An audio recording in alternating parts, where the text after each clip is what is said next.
ఆయన హెచ్చవలసి ఉన్నది, నేను తగ్గవలసి ఉన్నది. పైనుండి వచ్చేవాడు అందరికీ పైన ఉన్నవాడు. పరిశుద్ధుడైన మా యేసుక్రీస్తు ప్రభువా, మీ దివ్యమైన నామానికి వందనాలు, స్తోత్రాలు చెల్లిస్తున్నాం. గడిచిన కాలమంతా మమ్మల్ని కాచి కాపాడి మీ ప్రేమలో మేము మనుగడ సాగించడానికి మీరు ఇచ్చిన ప్రతి అవకాశాన్ని బట్టి, సహాయతను బట్టి వందనాలు, స్తోత్రాలు చెల్లిస్తున్నాం. వాక్యమైన దేవా, మేము నిజమైన నీ ఆత్మచేత నడిపింపబడి నీ కుమారులుగా జీవించడానికి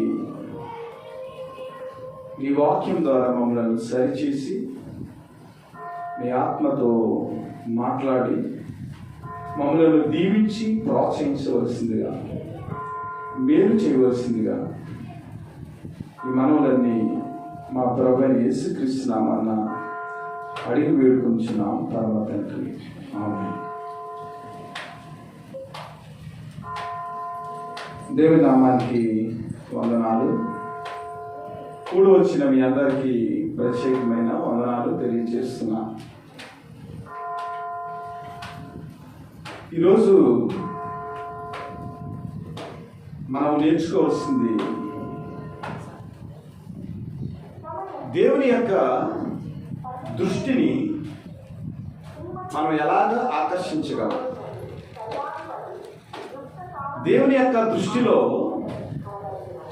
మనం మంచివారుగా ఎలా ఉండగలము, అలాగే మనుషుల యొక్క దృష్టిలో కూడా మనం మంచివారుగా ఎలా ఉండగలం. The best man. ప్రతి వారు కూడా మంచి మనుషులుగా జీవించాలని అనుకుంటూ ఉంటారు. అయితే మంచి మనుషులుగా జీవించేదానికి మొట్టమొదటిగా మనం నేర్చుకోవాల్సిన విషయం ఏమిటి? అసలు దేవుని చేత ఆకర్షింపబడిన వారుగా మంచి మనుషులుగా మనం ఎలాగో తయారు కావాలి. తయారు కావాలంటే ఏ ఏ విషయాలు మనము ప్రభువు నుంచి నేర్చుకోవాలి, ఏ ఏ విషయాల్లో మనము ప్రభు కొరకు జీవించాలి అనేది మొట్టమొదటిగా మనం ఆలోచన చేసినట్లయితే, దేవుడు తన లేఖనాల్లో నుంచి ఆయన విశ్వాసంలో, క్రీస్తుని నేర్చుకునటంలో, క్రీస్తులో ఆనందించటంలో, క్రీస్తు పరిచర్యలో ఆయన ప్రేమను ఇతరులకు చూపించటంలో, ప్రతి విషయంలో కూడా దేవుని దృష్టికి మనం మంచివారిగా కనబడితే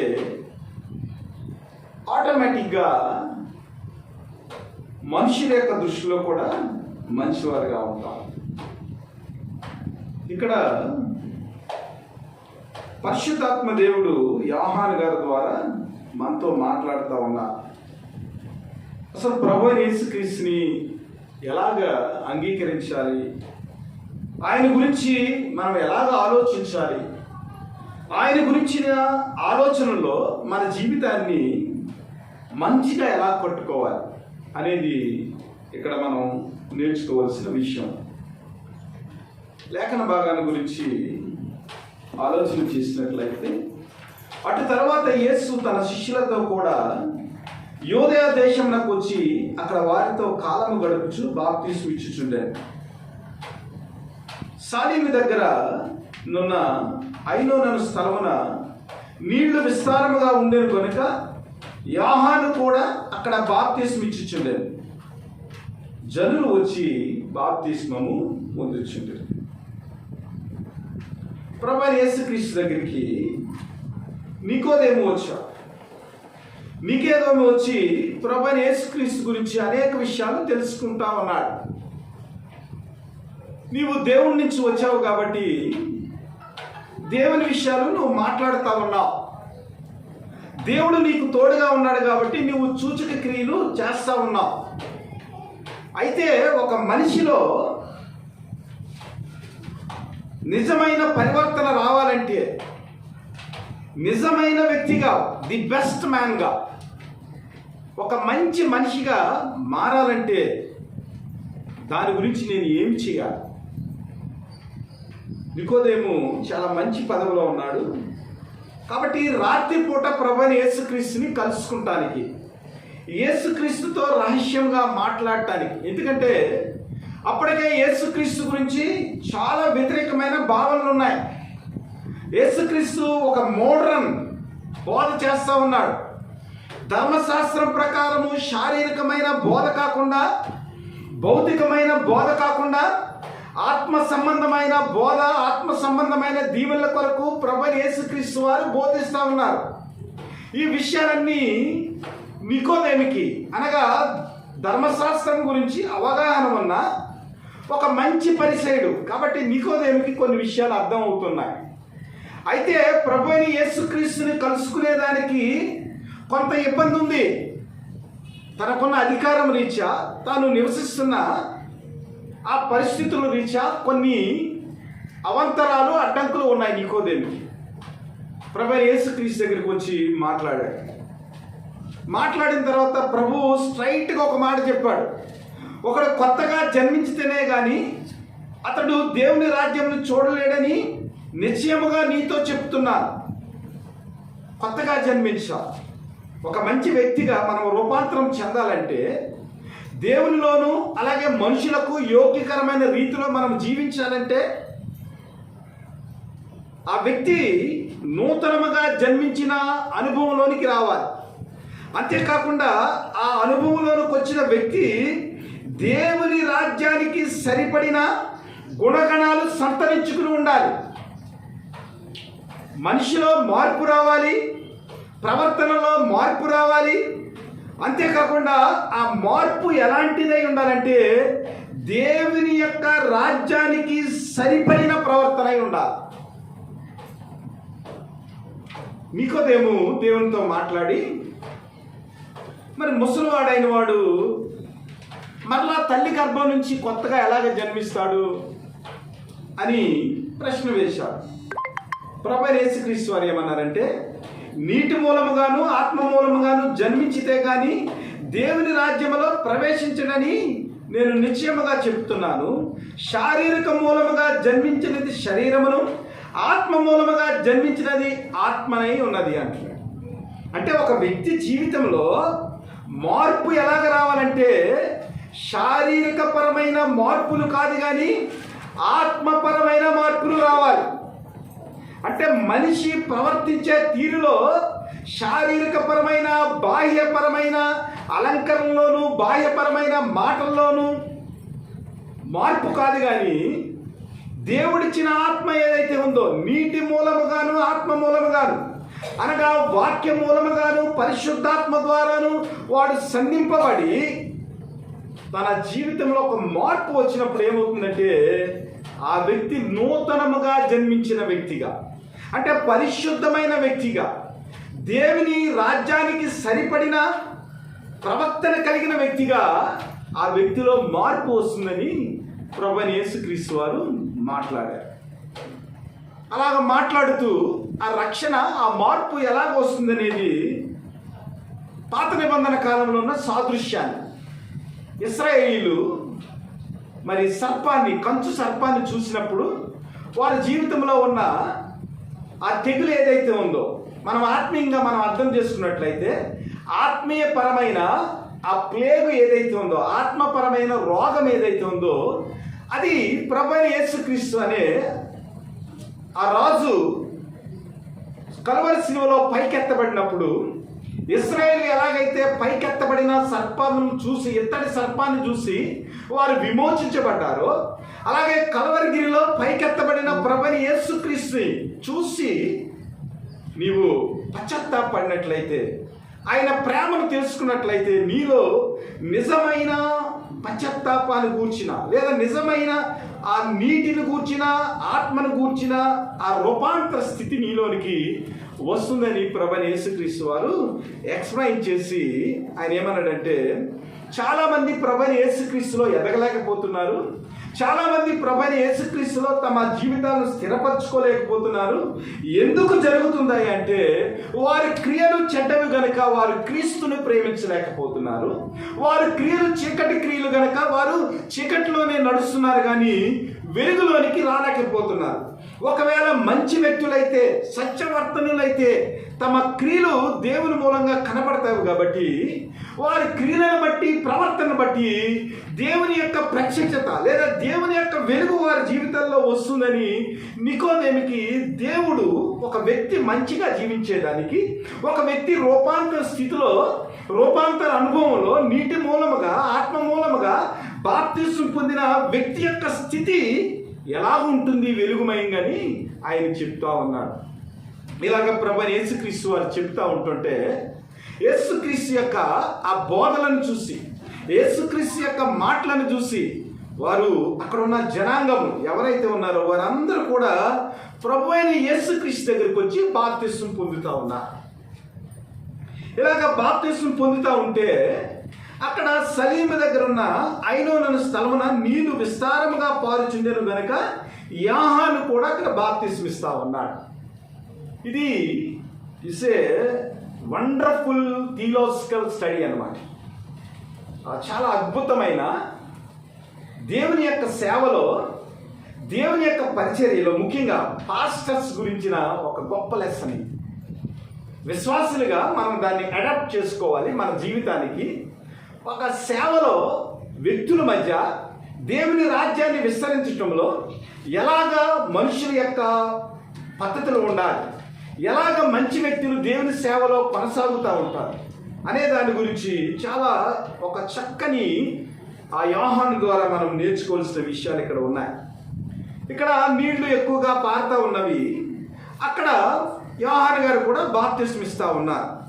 అప్పటికి యోహాను గారు చెరసాలలో ఆయన వేయబడలేదు. చాలా ఫ్రీగా ఆయన ఏం చేస్తున్నాడంటే దేవుని సువార్త గురించి చెప్తూ ఆయన ఏం చేస్తున్నాడంటే బాప్తిస్మం ఇస్తూ ఉన్నాడు. అయితే ఈ ప్రభువైన యేసుక్రీస్తు ఇచ్చే బాప్తిస్మము లేదా ప్రభువైన యేసుక్రీస్తు దేవుని రాజ్యం కొరకు మార్మన్స్ గురించి మాట్లాడే పద్ధతి, ఆయన శుద్ధీకరణ చేసే పద్ధతి, దానికిని అలాగే యోహాను చేసే శుద్ధీకరణకును యోహాను చెప్పే మాటలకును మధ్య చాలా తారతమ్యము. యోహాను చెప్పే సువార్తలో మారు మనసు గురించి చెప్తూ దేవుని ఉగ్రత గురించి కూడా యోహాను చెప్తా ఉన్నాడు. కానీ ప్రభువైన యేసుక్రీస్తు వారు కేవలం దేవుని రాజ్యం గురించి, మారు మనసు గురించే చెప్తా ఉన్నారు. ఇక్కడ ఏమైందంటే ప్రభువైన యేసుక్రీస్తు వారు బాప్తిస్మం ఇస్తా ఉన్నారు, అలాగే యోహాను కూడా బాప్తిస్మం ఇస్తా ఉన్నాడు, అలాగే యోహాను శిష్యులు కూడా బాప్తిస్మం ఇస్తా ఉన్నారు, అలాగే ప్రభువైన యేసుక్రీస్తు శిష్యులు కూడా బాప్తిస్మం ఇస్తా ఉన్నారు. అంటే మనుషులలో మార్పు తెచ్చేదానికి, మనుషులు దేవుని రాజ్యానికి చేరేదానికి, మంచి వ్యక్తులుగా జీవించేదానికి రకరకాలుగా దేవుని లేఖనాల్లో నుంచి వారు బోధలు చేస్తూ ఉన్నారు. అంటే మారు మనసు గురించిన బోధ, ఉగ్రత గురించిన బోధ, దేవుని యొక్క రాజ్యాన్ని గురించిన బోధ ఇవన్నీ చేస్తూ ఉన్నారు. చేస్తూ ఉంటే ఏమైందంటే యోహాను యొక్క శిష్యులు దీన్ని చూస్తారు. యోహాను యొక్క శిష్యులు చూసి యోహాను దగ్గరికి వెళ్ళి మాట్లాడుతూ ఉన్నారు. అయ్యా యోహాను గారు, మీరు ప్రభువైన యేసుక్రీస్తు గురించి మీరు చెప్పారు కదా, యేసుక్రీస్తు గురించి మీరు ప్రవచించారు కదా, యేసుక్రీస్తు గురించి మీరు సాక్ష్యం ఇచ్చారు కదా, అయితే యేసుక్రీస్తు వారు కూడా బాప్తిస్మం ఇస్తూ ఉన్నారు, అందరూ కూడా ఆయన దగ్గరకు వస్తూ ఉన్నారు అని ఒక కంప్లైంట్ లాగా ప్రభువైన యేసుక్రీస్తు దగ్గరికి వెళ్ళి, యోహాను దగ్గరికి వెళ్ళి ప్రభువైన యేసుక్రీస్తుని గురించి చెప్పారు.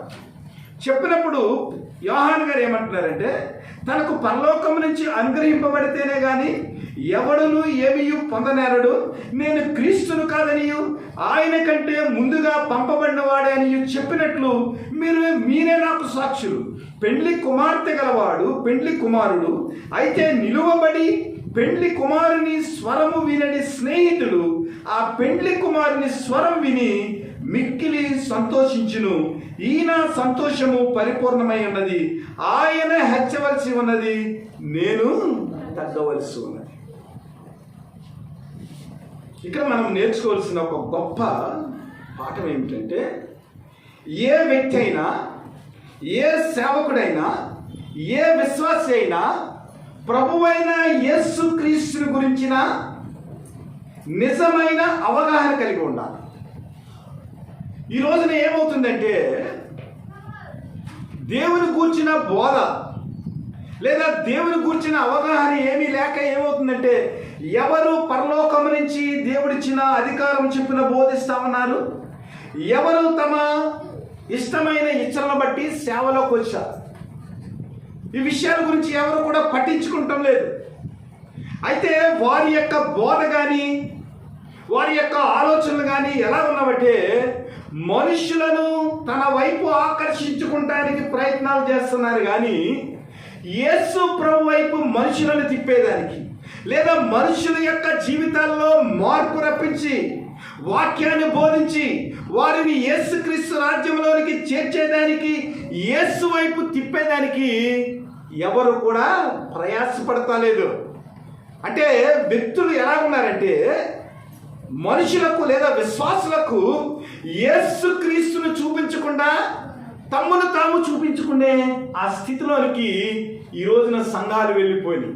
అనగా ప్రభువైన యేసుక్రీస్తుని ఆకర్షించేదానికి మనుషులను తోలటం లేదు కానీ, వారిని ఆకర్షించుకునేదానికి సంఘాలలోనికి వ్యక్తులను తోలుతూ ఉన్నారు. కానీ ఒక మంచి మనిషిగా, దేవుని యొక్క ఆత్మ ఉన్నవాడిగా, దేవుణ్ణి పరిచయం చేసిన వాడిగా, దేవుణ్ణి అవగాహన చేసుకున్న వాడిగా యోహాను అయితే తన్ను తాను తగ్గించుకుని, ఇదిగో నాయనా మీరు కంప్లైంట్ చెప్తా ఉన్నారు, వాళ్ళకు అసూయ వచ్చేసింది. యేసుక్రీస్తు ఇలాగ చెప్తూ ఉంటే వాళ్ళ యొక్క ప్రభావం తగ్గిపోయింది. అప్పటి వరకు యోహాను బాప్తిస్మం ఇస్తూ ఉన్నాడు యోర్దానులో బాప్తిస్మం ఇస్తూ ఉంటే అనేక మంది తండోపతండాలుగా మరి యోహానుని చూసి బాప్తిస్మం పొందుతూ ఉన్నారు.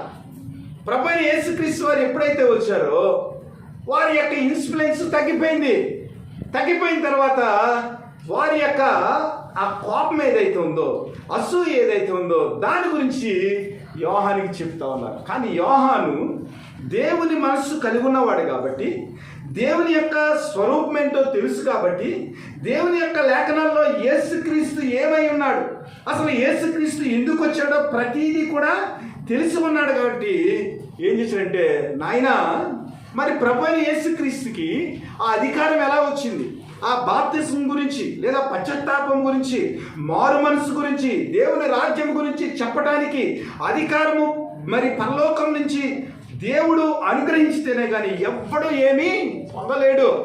ఆలోచన చేయాలి. మనం ఏదో అనుకుంటా ఉంటాం, కానీ దేవుని యొక్క అధికారం లేకుండా, దేవుని యొక్క చిత్తం లేకుండా, దేవుని యొక్క మరి ఆ ఆలోచనలో మనం ఉండకుండా ఏ వ్యక్తి కూడా దేవుని యొక్క వాక్యాన్ని బోధించేదానికి అర్హత రాదు. ఇది మనం గమనించాలి. అందుకని యోహాను చాలా చక్కగా, నేను క్రీస్తును కాదని ఆయన కంటే ముందుగా పంపబడిన వాడినేనని చెప్పినట్లు మీరే నాకు సాక్షులు. మీరు అసూయ పడుతున్నారు, మీ యొక్క ప్రభావం తగ్గిపోతుందని మీరు ఆలోచన చేస్తున్నారు. కానీ నిజమైన వ్యక్తులుగా, నిజమైన క్రీస్తు యొక్క దాసులుగా, నిజమైన విశ్వాసులుగా మన జీవితంలో మనము హెచ్చింపబడటం కాదు, కానీ ప్రభువైన క్రీస్తుని మనము ఎత్తి చూపెట్టే వారిగా మన జీవితాలు ఉండాలని అక్కడ చెబుతూ, అయ్యా ప్రభువైన యేసుక్రీస్తుని గురించి, ఆయన మార్గమును గురించి సరళం చేయటానికే నేను వచ్చాను, కానీ నేను క్రీస్తును కాదు, నేను దేవుడని కాదు, ఆయన కంటే ముందుగా పంపబడిన వాడిని. ఆయనే పెళ్లి కుమారుడు కొరకు ఆ సంఘాన్ని సిద్ధపరచడానికి నేను ముందుగా వచ్చిన ఒక స్వరాన్ని. కాబట్టి ఆయన మరి హెచ్చవలసి ఉన్నది, నేను తగ్గవలసి ఉందని యోహాను గారు చెప్పినట్లుగా మనం చూస్తూ ఉన్నాం. మార్కు శుభవార్త 1వ అధ్యాయం 5వ వచనం ఒకసారి చదవండి. అంతటా యోధ దేశస్థులందరూ యెరూషలేము వారందరూ బయలుదేరి అతని యొద్దకు వచ్చి తమ పాపములు ఒప్పుకొనుచు యోర్దాను నదిలో అతని చేత బాప్తిస్మం పొందుచుండిరి. యోహాను ఒంటె రోమముల వస్త్రమును మొల చుట్టూ తోలిదట్టయు ధరించుకున్నవాడు, అడవి తేనెయు మిడతలను తినువాడు. మరియు అతడు, నాకంటే శక్తివంతుడప్పుడు నా వెనక వచ్చుచున్నాడు, నేను వంగి ఆయన చెప్పుల వారిని విప్పుటకు పాత్రును కాదు, నేను నీళ్లతో మీకు బాప్తిస్మం ఇచ్చితిని గాని ఆయన పరిశుద్ధాత్మతో మీకు బాప్తిస్మం ఇచ్చునని చెప్పి ప్రకటించు. అంటే యోహాను గారికి యేసు క్రీస్తుని గూర్చిన పరిపూర్ణమైన అవగాహన ఉంది. అదే యోహాను సువార్తలో మనం చూసినట్లయితే 1:29 చదవండి. మరునాడు యోహాను యేసు తన దగ్గరకు రాగా చూసి, ఇదిగో లోక పాపములను మోసుకుని పోవు దేవుని గొర్రెపిల్ల, నా వెనక ఒక మనుషుడు వచ్చుచున్నాడు, ఆయన నాకంటే ప్రముఖుడు గనక నాకంటే ముందటి వాడు ఆయనని నేను ఎవరి గూర్చి చెప్పితునో ఆయనే ఈయన. కింద 33 కూడా చదవండి.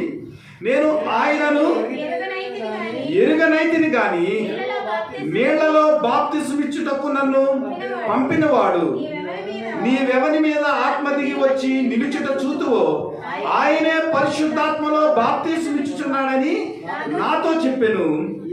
ఈయనే దేవుని కుమారుడని నేను తెలుసుకుని సాక్ష్యం ఇచ్చితున్నాను. చూసారా, మన జీవితాల్లో మొట్టమొదటిగా మనం చేయవలసిన పని ఏమిటంటే, ప్రభువైన యేసుక్రీస్తుని 2 విషయాల్లో మనం అర్థం చేసుకోవాలి బాగా. మన పాపములను మోసుకుని పోవటానికి వచ్చిన దేవుని కుమారుడని, దేవుని గొర్రెపిల్లని మనం అర్థం చేసుకోవాలి. అలాగే మనలను పరలోకానికి తీసుకుని వెళ్ళగల నిత్య జీవాన్ని ఇవ్వగల దేవుని కుమారుడని కూడా మనం తెలుసుకోవాలి. అంటే ఒకవైపు మన పాపాన్ని మోసుకుని పోయే గొర్రెపిల్లగా కలవరి శిలువలో మనల్ని విమోచించే దేవుని గొర్రెపిల్లగా ఉన్నాడని మనం జ్ఞాపకం చేసుకోవాలి. అదే సమయంలో మనల్ని విమోచించిన గొర్రెపిల్లే కాకుండా మనల్ని పరలోక రాజ్యానికి తీసుకుని వెళ్ళగల నిత్య జీవం ఇవ్వగల దేవుని కుమారుడిగా అధికారము పొంది ఉన్నాడని కూడా మనము జ్ఞాపకం చేసుకోవాలి. ఈ జ్ఞాపకాన్ని కనుక మనం చేసుకున్నట్లయితే ఏమవుతుందంటే, ప్రభు అయిన యేసుక్రీస్తుని దేవుడిగా మనము గుర్తించి మనం ఏం చెప్పగలమంటే, ఆయన హెచ్చవలసి ఉన్నది, నేను తగ్గవలసి ఉన్నదని మనం చెప్పగలం. ఈ రోజున దేవుణ్ణి మనం ఎందుకు హెచ్చించుకోలేకపోతున్నాం,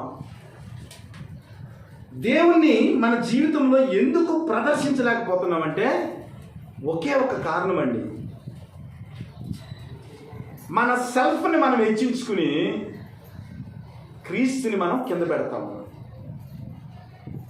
అంటే ఈ లోకపరమైన ఆశలతో, ఈ లోకపరమైన విషయాలతో మన తలంపులు నిండి ఉన్నవి గనక మనల్ని విమోచించిన వాడు క్రీస్తని, మనకు పరలోకాన్ని నిత్య జీవాన్ని ఇచ్చేవాడు క్రీస్తని, మనల్ని నిరంతరం ఏలేవాడు క్రీస్తని, ఆయనే మన ప్రభువని మన హృదయాల్లో ఆయనను మనం ప్రతిష్ఠించలేక మనల్ని మనం హెచ్చించుకుని ప్రభువుని ఏం చేస్తున్నామంటే తగ్గిస్తా ఉన్నాం. కానీ యోహాను అలా కాదు. ఇదిగో పెండ్లి కుమారుడు ఆయన, పెండ్లి కుమారుడికి మరి సంఘం ఉంది కాబట్టి ఈ పెండ్లి కుమారుడు పెండ్లి కుమార్తె ఐక్యమై దేవుని రాజ్యంలో నిరంతరము జీవిస్తారు. కాబట్టి నేను ఎలాంటి వాడినంటే, ఆ పెండ్లి కుమారుడిని పరిచయం చేయటానికి వచ్చిన తోడ పెళ్లి కొడుకు లాంటి అంటాడు. నేను చూసి ఆనందించాలి. ఇప్పుడు చాలా మ్యారేజెస్కి వెళ్తామండి. చాలా మ్యారేజెస్కి వెళ్ళినప్పుడు ఏమవుతుందంటే, ఆ పెళ్లి కొడుకు పెళ్లి కుమార్తె వచ్చే వరకు చాలా అడవిడి ఉంటుంది కదా, చాలా అడవిడి ఉంటుంది. అక్కడ మైకులు, సౌండ్ సిస్టమ్, వీళ్ళందరూ కూడా అటు ఇటు తిరుగుతూ ఉంటారు. అలంకరణ తయారు చేసే వాళ్ళందరూ అటు ఇటు తిరుగుతూ ఉంటారు. ఎప్పుడైతే పెళ్లి కుమారుడు పెళ్లి కుమార్తె నిజమైన ఆ వివాహ వ్యవస్థలోనికి వస్తూ ఉన్నారో ఇవన్నీ కూడా డిసపీర్ అయిపోతాయి.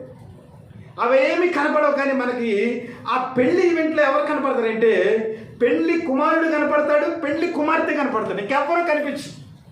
కానీ ఆ పెళ్లిని వీక్షించడానికి వెళ్ళిన ప్రతి వారు కూడా ఆ పెళ్లి కుమారుణ్ణి పెళ్లి కుమార్తెను చూసి ప్రతి వారు ఆనందిస్తారు.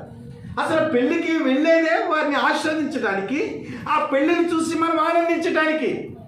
కాబట్టి ముందస్తుగా యేసుక్రీస్తు అనే ఆ పెళ్లి కుమారుడికి సంఘమనే ఆ పెళ్లి కుమార్తెకను వివాహం జరగటానికి కావలసిన మార్గం ఏదైతే ఉందో, ఆ అరేంజ్మెంట్స్ ఏవైతే ఉన్నావో అవన్నీ అరేంజ్మెంట్ చేసేసి ఆయన ఏం చేశాడంటే ఆ పెళ్లి వ్యవస్థను చూసి ఆయన సంతోషించి అక్కడి నుంచి నా పని అయిపోయిందని, అంటే నేను వచ్చిన పని ఇక అయిపోయింది, నేను ఏదైతే సిద్ధపరచాలో, ఎవరి గురించి సాక్ష్యం ఇవ్వాలో ఆయన గురించి నేను సాక్ష్యం ఇచ్చేశాను.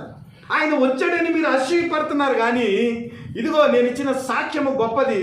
నేను ప్రభువైన యేసుక్రీస్తుని దేవుని గొర్రెపిల్లగా, దేవుని కుమారుడిగా నేను ప్రకటించాను ఆయన గురించి. కాబట్టి నేను ప్రకటించిన ఆ సాక్ష్యం ఏదైతే ఉందో ఆ సాక్ష్యానికి సాక్షులు మీరని అక్కడ ఉన్న ఆ వ్యక్తులు ఎవరైతే శిష్యులు ఉన్నారో యోహాను శిష్యులకు ఆయన చెప్పారు. కాబట్టి మొట్టమొదటిగా మనము నేర్చుకోవాల్సిన విషయం ఏంటంటే ప్రభువైన యేసుక్రీస్తుని మన విమోచకుడుగా, మన రక్షకుడుగా, మనకు నిత్య జీవాన్ని ఇచ్చే వ్యక్తిగా ఎప్పుడైతే మనం ఆలోచన చేస్తామో అప్పుడు మన జీవితంలో నిజమైన మంచితనం, అంటే ఇతరులు మన గురించి చెప్పుకునే ఆ విషయంలోనికి మనం నడిపింపబడతాం. మరి ఒక చోట ఏమైనా ఉంటుందంటే ఏ వ్యక్తి కూడా యోగ్యుడు కాదు, కానీ ప్రభు ఎవరినైతే మెచ్చుకున్నాడో వాడు యోగ్యుడు అన్నాడు. మనం ఏమనుకుంటామంటే మన సెల్ఫ్ని డినై చేసుకోకుండా మన సెల్ఫ్ని మనము ఎస్టీమ్ చేసుకుంటాం. కానీ దేవుని దృష్టిలో దానికి రివర్స్ జరుగుతుంది. అదేమిటంటే మనం ఎప్పుడైతే తగ్గించుకున్నామో ఆటోమేటిక్గా దేవుడు మనల్ని హెచ్చిస్తాడు. యోహాను ఇక్కడ ఏం చేశాడంటే నేను తగ్గవలసి ఉన్నది, ఆయన హెచ్చవలసి ఉన్నాడు.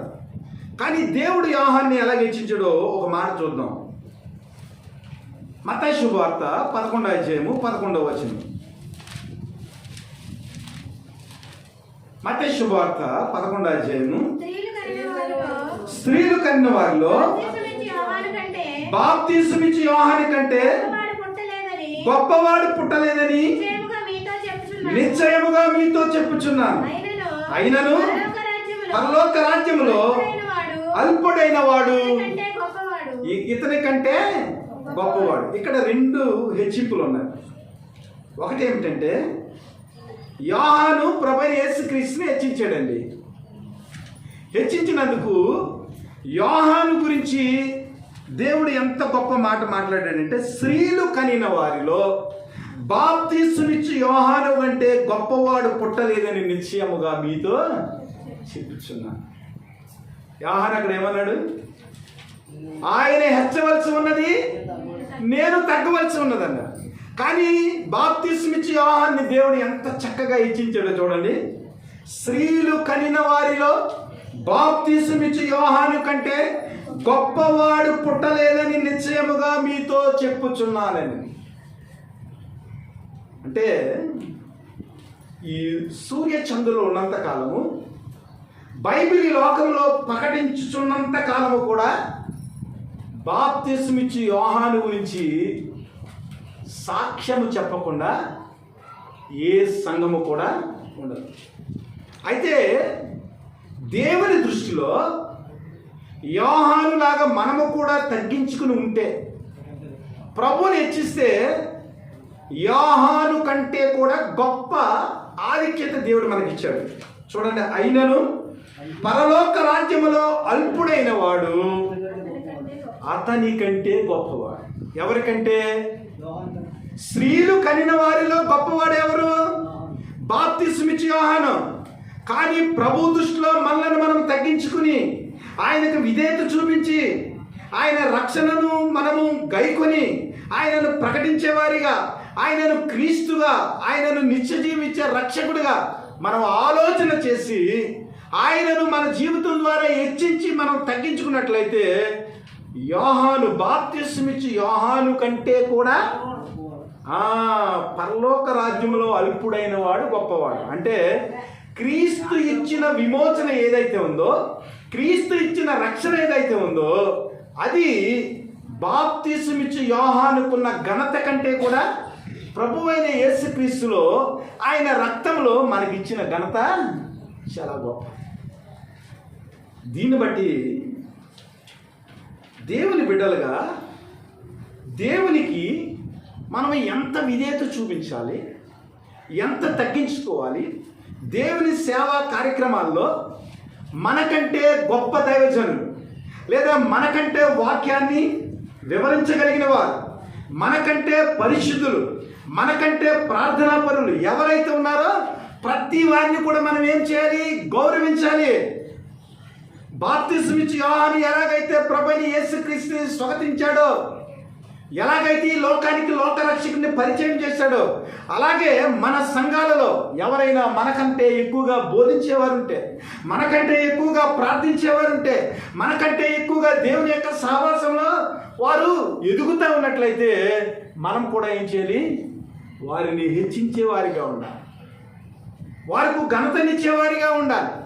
వారిని విమర్శించేవారిగా మనం ఎట్టి పరిస్థితుల్లో ఉండటానికి వీలు లేదు.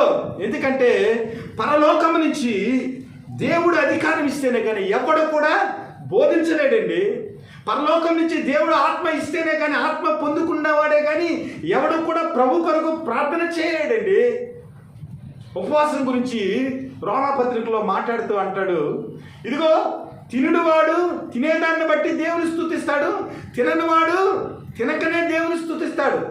అక్కడ కామన్ పాయింట్ ఏంటంటే మనం తిన్నామనేది కాదు, తినలేదనేది కాదు, కానీ దేవుని స్తుతించటం అనగా ఎవరు సువార్త చెప్పినా, ఎవరు దేవుని వాక్యాన్ని ప్రకటించినా, ఎవరు దేవుని యొక్క ప్రేమని లోకంలో చాటిన ప్రతి వారిని కూడా గౌరవించవలసిన అవసరం మనకి ఉందని మనం జ్ఞాపకం చేసుకోవాలి. యోహాను చాలా చక్కగా మనతో మాట్లాడుతూ ఉన్నాడు. కొన్ని మాటలు చూద్దాం. తిమోతి రాసిన మొదటి పత్రిక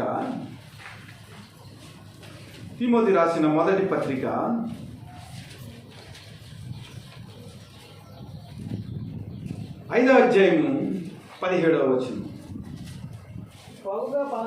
బాగుగా పాలన చేయ పెద్దలను విశేషముగా వాక్యమందును ఉపదేశమందును ప్రయాసపడిన వారిని రెట్టింపు సన్మానమునకు పాత్రులుగా ఎంచవలెను. మీకు అర్థమైంది అనుకోండి, దీని గురించి ఎక్స్ప్లెయిన్ చేయవలసిన లేదు. బాగుగా పాలన చేయ పెద్దలను విశేషముగా వాక్యమందును ఉపదేశమందును ప్రయాసపడు వారిని, అంటే క్రీస్తు యొక్క సువార్తను ప్రకటించేవారు, క్రీస్తు యొక్క రాజ్యంను గురించి ప్రబోధించేవారు ఎవరైతే ప్రయాసపడుతున్నారో, దేవుని వాక్యాన్ని ప్రకటించాలి, విశ్వాసుల జీవితాల్లో మార్పు రప్పించాలి, ఎవరైతే దేవుణ్ణి నమ్ముకోలేదో నశించిపోతున్న ఆత్మలను దేవుని యొక్క రాజ్యంలోనికి నడిపించాలని ఎవరైతే ప్రయాసపడతా ఉన్నారో వారందరినీ మనం ఏం చేయాలంట? రెట్టింపు ఘనతకు పాత్రులుగా ఎంచి వారిని సన్మానించాలి. అందుకనే ప్రభువైన యేసుక్రీస్తు వారు ఏం చేశారంటే, ప్రభువైన యేసుక్రీస్తుతో పాటు సువార్త చెప్పిన, అద్భుతాలు చెప్పిన, ప్రభువైన యేసుక్రీస్తుతో నడిచిన శిష్యుల యొక్క పాదాలను కడిగి శిష్యులకు ఆయన ఏం చేశారంటే సన్మానం చేశారు. మన జీవితంలో తగ్గించుకుంటామంటే ఏమిటంటే, ప్రభు యొక్క సువార్తను ఎవరైతే ప్రకటిస్తున్నారో వారిని సన్మానించటం, క్రీస్తు పక్షంగా ఎవరైతే పోరాడుతూ ఉన్నారో వారి కొరకు ప్రార్థన చేయటం, వారిని దేవుని యొక్క రాజ్యంలోనికి స్వాగతించటం. ఇంకో మంచి మాట ఉంది, యాకోబు రాసిన పత్రిక 4వ అధ్యాయము 11వ వచనం.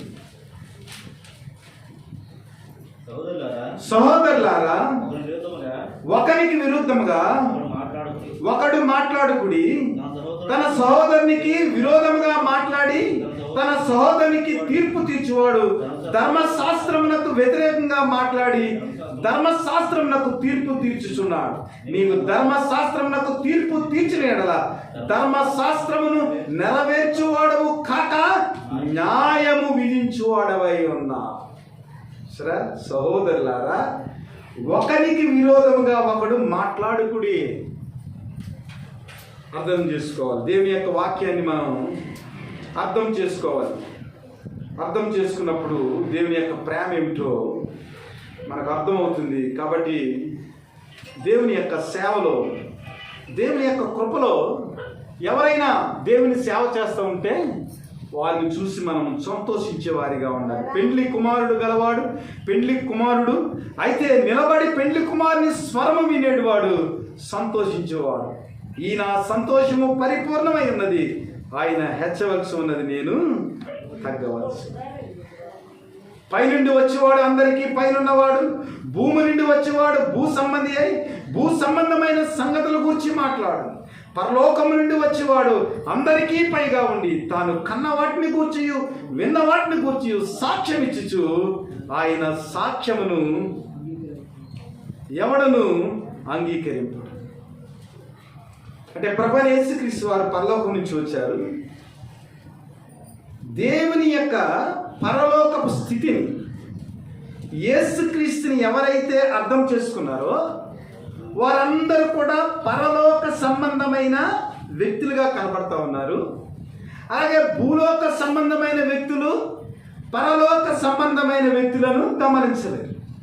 కాబట్టి పరలోక సంబంధమైన సాక్ష్యము మన దగ్గరికి వచ్చినప్పుడు, పరలోక సంబంధిత విషయాలు మన దగ్గరికి వచ్చినప్పుడు భూలోక సంబంధమైన వారు పరలోక సంబంధమైన సాక్ష్యాన్ని వారు అంగీకరించలేరు. ఎందుకంటే శాస్త్రులు పరిచయాలు ప్రభువైన యేసుక్రీస్తుని గురించి, ఆయన ఇచ్చిన సాక్ష్యం గురించి, ఆయనే మెస్సయ్యని చెప్తూ ఉంటే వారెవ్వరు కూడా దేవుని యొక్క సాక్ష్యాన్ని అంగీకరించటం లేదు. కాబట్టి ఆయన ఏమన్నాడు, ఆయన సాక్ష్యము అంగీకరించిన వాడు దేవుడు సత్యవంతుడైన మాటకు ముద్ర వేసి ఉన్నాడు. ఎలాగనగా దేవుడు తాను పంపిన వానికి కొలత లేకుండా ఆత్మను అనుగ్రహించిన కనుక ఆయన దేవుని మాటలే పలుకును. తండ్రి కుమారుని ప్రేమించుచున్నాడు కనుక ఆయన చేతికి సమస్తమును అప్పగించి ఉన్నాడు. ఇది అర్థమవ్వాలి మనకి.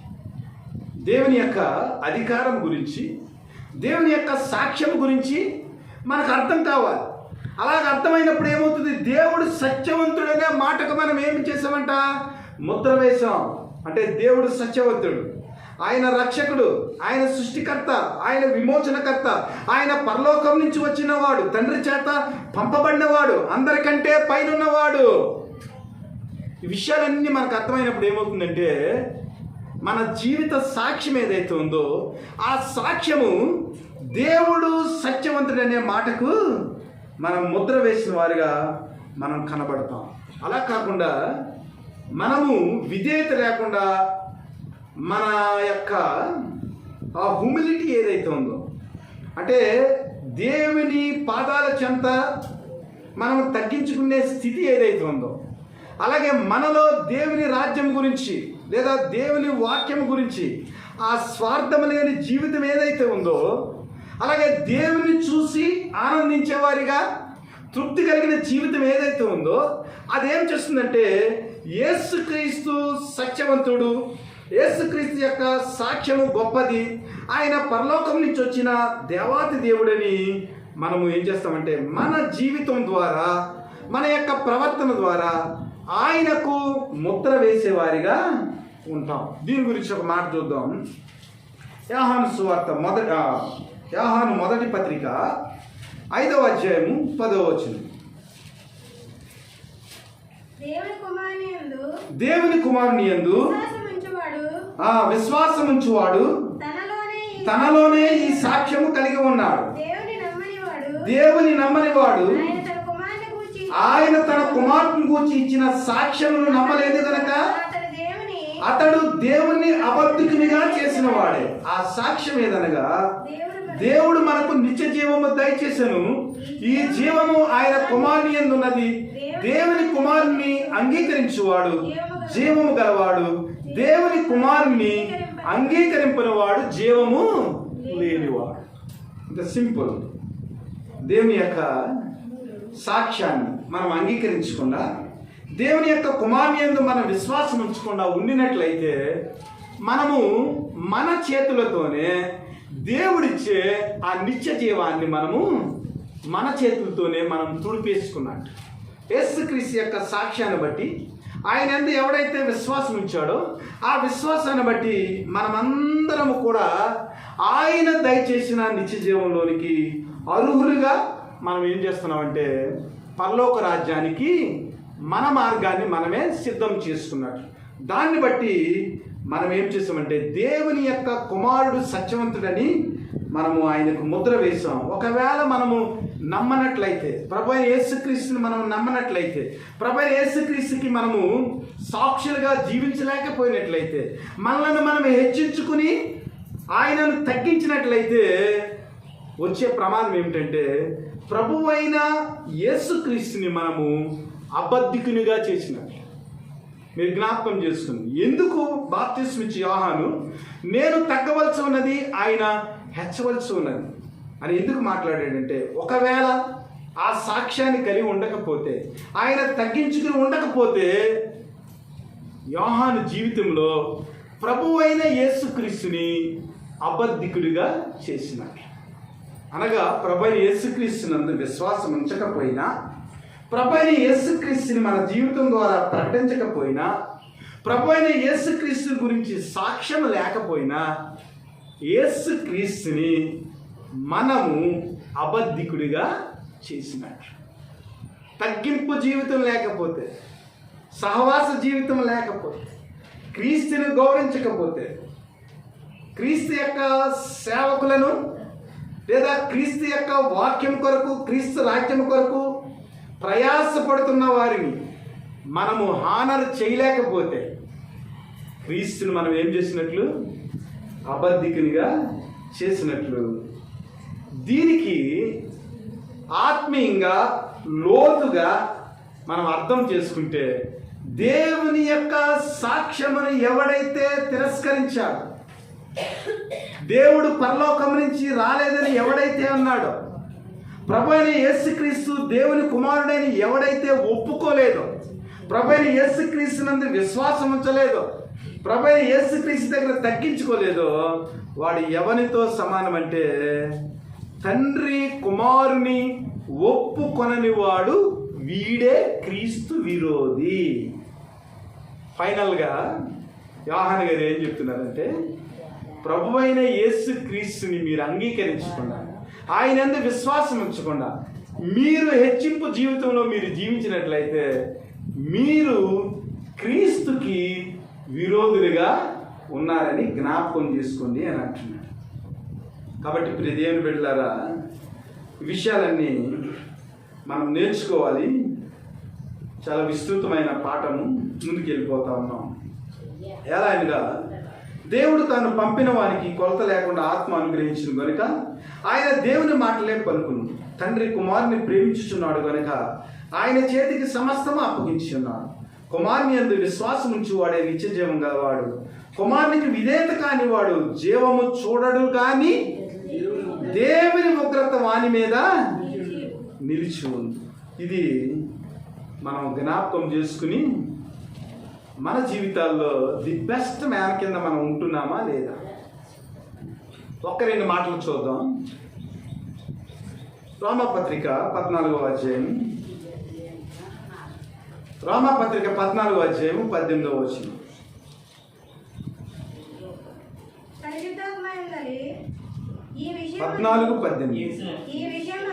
ఈ విషయమందు క్రీస్తునకు దాసుడైన వాడు దేవునికి ఇష్టడును మనుషుల దృష్టికి యోగ్యుడై ఉన్నాడు. చాలు చాలు చాలు, ఈ మాట పట్టుకోవాలి. నిజమైన మంచి వ్యక్తిగా, ది బెస్ట్ మ్యాన్గా మనం ఉండాలంటే ఈ విషయం అంటే మనం చెప్పుకున్న విషయాలందు క్రీస్తునకు దాసుడైన వాడు దేవునికి ఇష్టడును మనుషుల దృష్టికి యోగ్యుడైన. దీని తాత్పర్యం ఏంటంటే, first of all you have to please the God, then automatically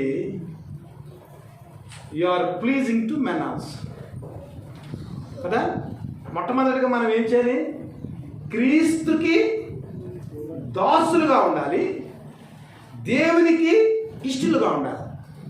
ఈ రెండు మనం ప్రాక్టీస్ చేస్తే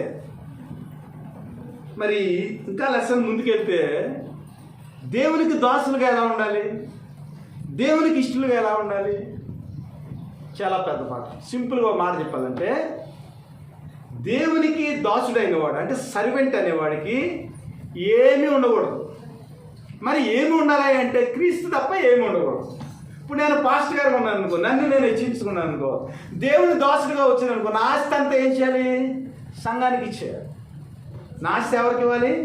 మొత్తం సంఘానికే ఇచ్చేయాలి. నా దగ్గరికి ఏమి ఉండకూడదు. ఆడు నిజమైన పాస్టర్ అంటే. కొంత ఆస్తి పిల్లానికి, కొంత ఆస్తి కొడుక్కి, కొంత ఆస్తి కూతురికి, ఈడు దేవునికి దాసుడు కానేరడు. క్రీస్తుకు దాసుడైన వాడు అంటే, దాసుడు అనేదానికి అర్థం ఏమిటంటే, దాసుడు అనేవాడు ప్రతివాడు కూడా యజమాని ఇచ్చే ఆ పోషణ కింద, యజమాని ఏదైతే ఇస్తాడో దాన్ని భుజించి బ్రతికేవాడిగా ఉండాలి. వాడు నిజమైన దాసుడు. అలాగ జీవించినప్పుడు యోహాను ఏం చేశాడండి? అరణ్యంలో సోలు తట్టు కట్టుకుని తేనె పురుగులు మిడతలు తింటూ దేవుని యొక్క సువార్తను ప్రకటించాడు. అసలు ఇల్లు లేదు, పొల్లు లేదంటే. ఎప్పుడైతే ఎలిజబెత్ జకర్యా నుంచి విడిపోయాడో, అరణ్యంలోకి వెళ్ళిపోయి ఒక కేక, దేవుని కొరకు ఒక కేక, దేవుని రాజ్యం కొరకు సరళం చేశాడు క్రీస్తు మార్గాన్ని. వాడు దేవుని యొక్క దాసుడు. నిజంగా చెప్పాలంటే ఇది మా పాస్టర్స్కి అందరికి కూడా హెచ్చరిక. దేవునికి దాసుడైన వాడు దేవునికి ఇష్టడుగాను, మనుషుల దృష్టికి యోగ్యుడుగాను వాడు కనపడతాడు. దేవునికి దాసుడు. ఇంకొక మాట చూద్దాం. 12వ అధ్యాయంలో దగ్గర మాటలో 17వ వచనం చదవండి.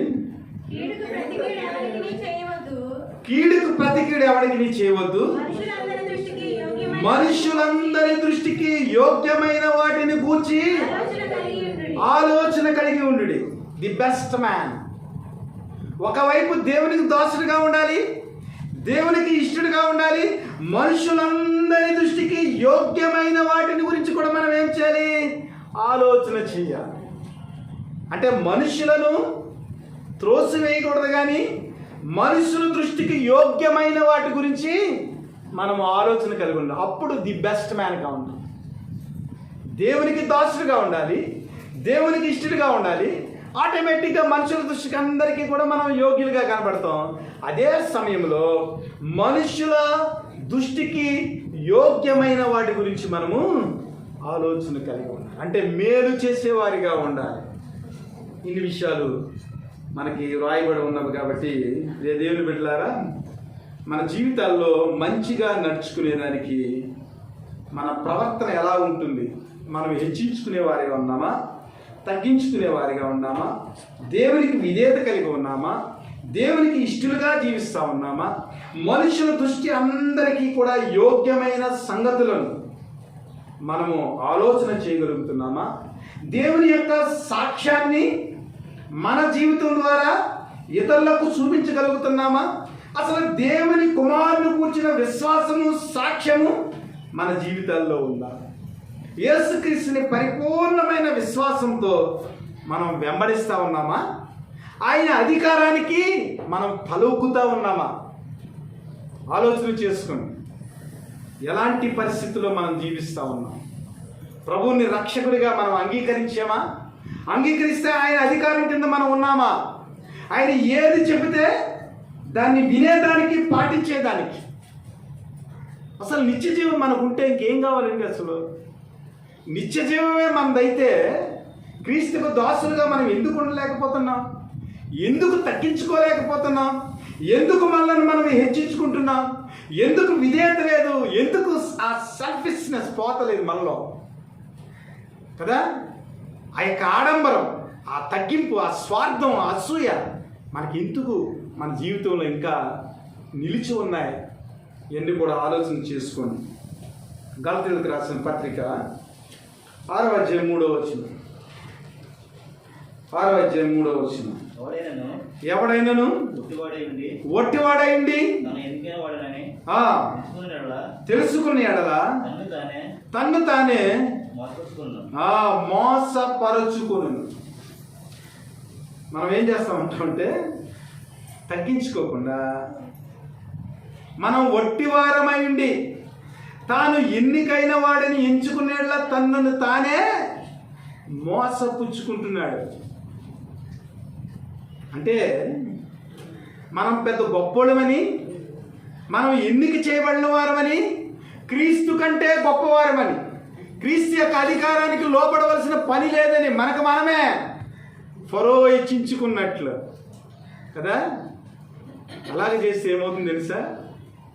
ప్రభువుకి ఇవ్వాల్సిన స్థానం ఇవ్వకుండా ఉంటే ఏమవుతుంది తెలుసా? తన్ను తానే, అంతే సింపుల్, మనకు మనమే మోసపరుచుకుంటా ఉన్నాం. ఇంకా 2వ కొరింథీ 10వ అధ్యాయం 18వ వచనం. ప్రభువు మెచ్చుకున్నవాడే యోగ్యుడు గాని తన్ను తానే మెచ్చుకున్నవాడు యోగ్యుడు కాడు. సింపుల్. ది బెస్ట్ మ్యాన్ ఎవరంటే, ద పర్ఫెక్ట్ మ్యాన్ ఎవరంటే, ద కంప్లీట్ మ్యాన్ ఎవడంటే వాక్యం చెప్తుంది. ప్రభువు మెచ్చుకున్నవాడే యోగ్యుడు కానీ తన్ను తాను మెచ్చుకున్నవాడు యోగ్యుడు కాడు. ఇంకా 1వ కొరింథీ 3వ అధ్యాయం. ఇది ఒక మంచి మాట. చాలా వృత్తాంతాలు ఉన్నవి. సేవ గురించి, ఒకరినొకరు గౌరవించుకుంటాం గురించి, ఒకరినొకరు హెచ్చించుకోవడం గురించి ఈ ఒక్క మాట ఆలోచించేద్దాం. యోహాను గారి యొక్క ఆలోచనలో కొరింథీయులకు రాసిన పత్రిక 3వ అధ్యాయం 7 నుంచి 9 వచనాలు చదవండి. కాబట్టి వృద్ధి కలిగజేయ దేవుల్లో గాని నాటి వాళ్ళలోనైనాను నీళ్ళు పోయేవాళ్ళలోనైనాను ఏమీ లేదు. నాటివాడును నీళ్లు పోయేవాడును ఒక్కడే. ప్రతివాడు తాను చేసిన కష్టం కొలది జీతం పుచ్చుకును.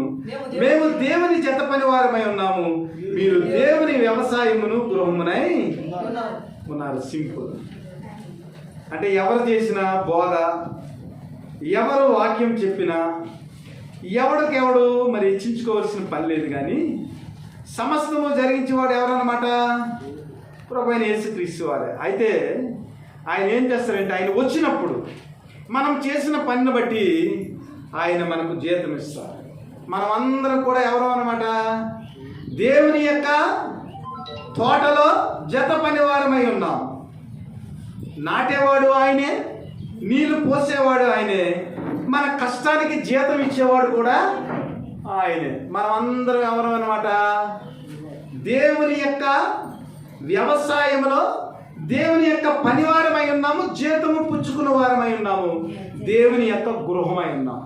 కాబట్టి ఒకరినొకడు మోసం చేసుకోవాల్సిన పని లేదు, ఒకరినొకడు హెచ్చించుకోవాల్సిన పని లేదు, ఒకడికొకడు అసూయపడవలసిన పని లేదు, ఒకడికొకడు ఏ విధమైన బాధ పెట్టుకోవాల్సిన పని లేదు. కానీ మనందరం చేయవలసింది ఏంటంటే, పెళ్లి కుమారుడు రెడీగా ఉన్నాడు, పెళ్లి కుమార్తెను మనము యోహాను లాగా సిద్ధపరచాలి. ఆ సిద్ధపరిచినప్పుడు మరి ప్రకటన గ్రంథంలో ఉంటుంది, మరి సిద్ధపరచబడిన ఆ కన్యక, ఆ వధువు సంఘం ఏదైతే ఉందో ఆ వధువు సంఘము పరిశుద్ధమైన దుస్తులు తీసుకుని దేవుని ఎదుట నిలబడుతుంది. అప్పుడు పరలోకం పెద్దలందరూ దాన్ని చూసి సంతోషిస్తారు. అందరికీ కూడా ఎవరు చేసిన పని బట్టి వారికి జీతము దేవుడు అనుగ్రహిస్తారు. కాబట్టి దేవుని యొక్క పనిలో, దేవుని యొక్క కృపలో మనం అందరం కూడా దేవుని యొక్క జత పనివారు. అసలైన పెళ్లి కుమారుడు వస్తాడు, ఆ సంఘము పరలోక రాజ్యంలో ప్రత్యక్షం అవుతుంది. మనం అందరం కూడా డిజపీరియర్, మనం అందరం కనిపించాం. పరలోకంలో ఎవరు కనిపిస్తారంటే పెళ్లి కుమారుడు, పెళ్లి కుమార్తె కనిపిస్తుంది. ఆ పెళ్లి కుమార్తె జాబితాలో మనం కూడా ఉంటాం. దేవుని యొక్క ప్రేమను మనం పొందుకుంటాం. కేవలము పెళ్లి కుమారుడే అక్కడ ఒక గొప్ప వెలుగుగా కనిపిస్తాడు. కాబట్టి ఈ లోకంలో మనం దేవుని యొక్క పరిచర్యను అర్థం చేసుకుని, దేవుని యొక్క ప్రేమను మనం అర్థం చేసుకుని, ఒకరినొకరు గౌరవించుకుంటూ, దేవుని హెచ్చిస్తూ, మనుషులను మన వైపు ఆకర్షించే వారంగా కాకుండా క్రీస్తు కొరకు సాక్షులుగా బ్రతుకుతూ, క్రీస్తుని హెచ్చిస్తూ, ప్రజలను క్రీస్తు వైపు ఆకర్షించేదానికి పని చేయాలి. ఎందుకంటే మనకు జీతము వాని క్రియలు చెప్పిన సిద్ధపరచబడిన జీతం మనకు ఉంది. ఆ జీతం తీసుకున్నప్పుడు మనం ఎలా ఉంటామంటే పర్ఫెక్ట్ మ్యాన్లా కనిపిస్తుంది. ప్రైజ్ వచ్చినోడే కదా గొప్పవాడు, ప్రైజ్ రానివాడు గొప్పవాడు కాదు, కానీ ప్రైజ్ వచ్చినవాడు గొప్పవాడు. కాబట్టి దేవుని బిడ్డలారా, దేవుని యొక్క అధికారానికి, దేవుని యొక్క సాక్ష్యానికి మనం ముద్ర వేసేవారిగా, సత్యవర్తనుడు అనగా ప్రభువైన యేసుక్రీస్తు యొక్క ఆ వెలుగులో, ఆ ప్రత్యక్షతలో మన జీవితాన్ని కట్టుకుని ప్రభువుని హెచ్చించి, ప్రభువుని యొక్క ఆ సంఘాన్ని మనము స్థిరపరిచేవారిగా, ప్రభు యొక్క పరిచర్యలో పాలిభాగస్తులుగా, జత పనివారిగా ఉంటూ మనం ఏం చేయాలంటే దేవుని కృపను ఈ లోకానికి ప్రకటించేవారిగా ఉన్నట్లయితే ది బెస్ట్ మ్యాన్ కింద దేవుని చేత మనము అవార్డు తీసుకోగలము. అదే సమయంలో మనుష్యుల దృష్టికి కూడా మనం యోగ్యకరంగా ఉంటాం. దేవుని యొక్క ప్రేమ ఇటు రీతిగా మన జీవితాన్ని నడిపిస్తుందని, అట్టి ధన్యత దేవుడు మనకు దయచేయాలని మిమ్మల్ని మనస్ఫూర్తిగా దీవిస్తూ ఆశీర్వదిస్తూ ఈ మాటలు ముగిస్తున్నాను. God bless you all.